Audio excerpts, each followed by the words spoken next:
Yo, this your boy EC22 of the Fairweather Fan Channel. Listen, this is gonna be a real quick video. We just really want to dive into subjects real quick.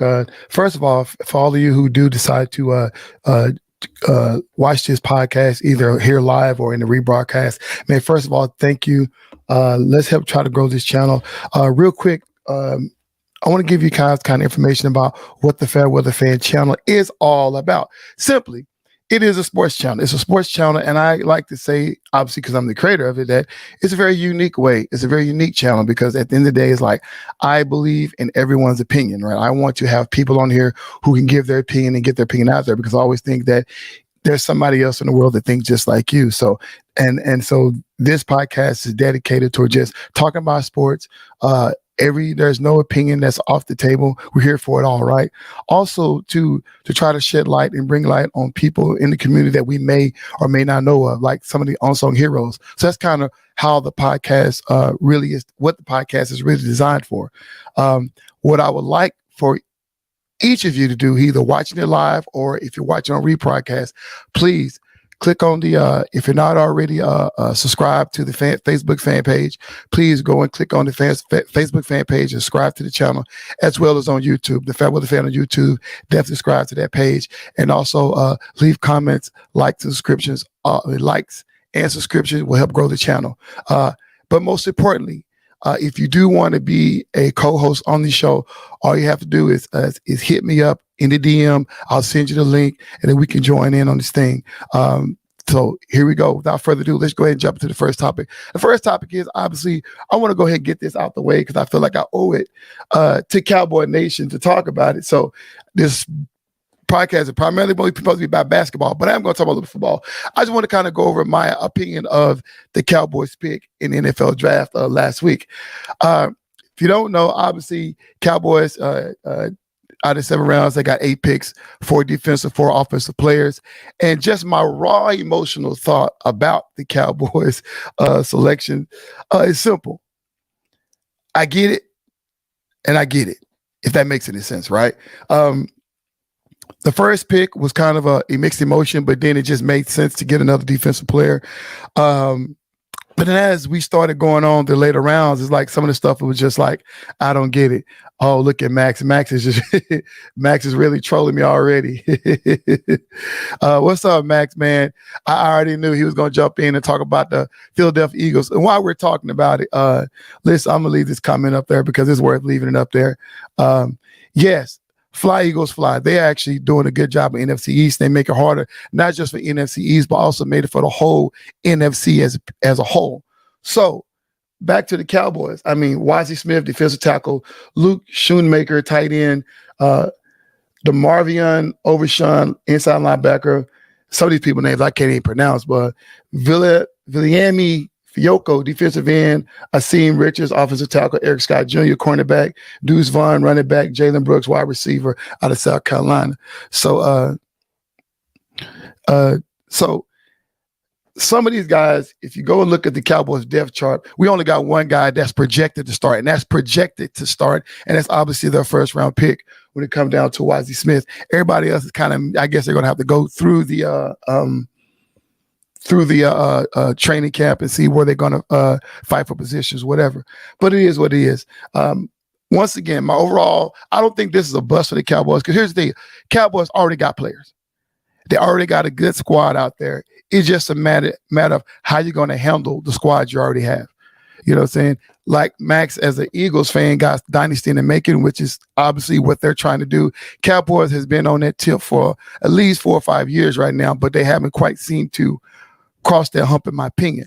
But enough of the Cowboys, enough of the situation. We're going to see how this all going to pan out. The Cowboys is in big trouble. They got a lot of ground to cover. They got a lot of things to fix. And we're just going to see how this is going to pan out. It's too early to tell right now, but, you know, we already know Cowboy what to expect, more of the same. Moving on from that, going into the NBA. The topic real simple for the NBA is to me, it's like I said, it's going to be a short podcast. First thing first, Kyrie Irving. Now, we know what's going on with Kyrie Irving and Dallas Mavericks. If you don't know, Kyrie came over in trade, and now Kyrie can sign his biggest deal with the Mavericks if he chooses to stay. Now, let's talk about pros and cons of staying with the Mavericks. Number one, I'm going to talk about the cons. The cons are simple. Will the Mavs organization, if they land Kyrie, will they build around him? Number two, the con is, does Kyrie personality fit with that organization? Because that can be disruptive. We know how he handled the other teams he's been on. And those just kind of small cons, more personal things. But the pros pretty much outweigh the con, but it all depends on Kyrie Irving. The pros are simple. First of all, he's in Texas, no state income tax. Make a lot of money, no state income tax. Texas, we welcome, be glad to have you, Kyrie Irving. Number two, you're playing with another all-star. You know what I'm saying? In a situation that you didn't create your own. And like, it wasn't like you chose to go to the Mavericks, you got traded, right? But it's got to be awesome playing with another all-star caliber player and probably future Hall of Fame if he stays, of course, right? That's just a pro in itself. Also, the business opportunity. For those of you maybe around the world, but we here in North Texas, we are a corporate conglomerate up here. There are a lot of corporations here in North Texas. And think about the Mavs owner himself, Mr. Shark Tank himself, Mark Cuban. Kyrie has a lot of opportunity to expand his businesses if you already have them, and to create new business just by being here in Texas and having a good inside scoop with his owner, Mark Cuban. All right. Number three, which is the most important situation of all, there's no other team that can offer Kyrie more money than the Dallas Mavericks. So why would you come? So there's pros and cons in every situation. I personally, maybe because I got on Mavericks hat, can be a little biased towards the situation. But Kyrie, if you're watching this podcast or somebody know Kyrie, tell them to come on inside the Mavericks, quit all that bull corny. We need you on our squad, Kyrie. I'm going to say that if you don't come inside on our squad, I'm going to come and dunk on you. I'm not going to do that, y'all. I'm just tripping. But anyway, moving on to the next topic. And like I said, it's going to be a quick podcast. I'm going to throw it out there real quick. Speaking of the Mavericks, now we talked about them signing Kyrie Irving, but there's another problem that we have. I think a lot of folks either haven't addressed it or probably will address it later on. And it's simple. You got Luka, Mark Cuban, and Jason Kidd. Are they a good fit?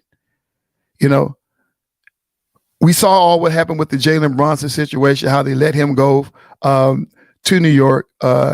So it's one of those situations. It's like, are they doing everything they can to put the pieces around? Because they gave up a lot to get Kyrie.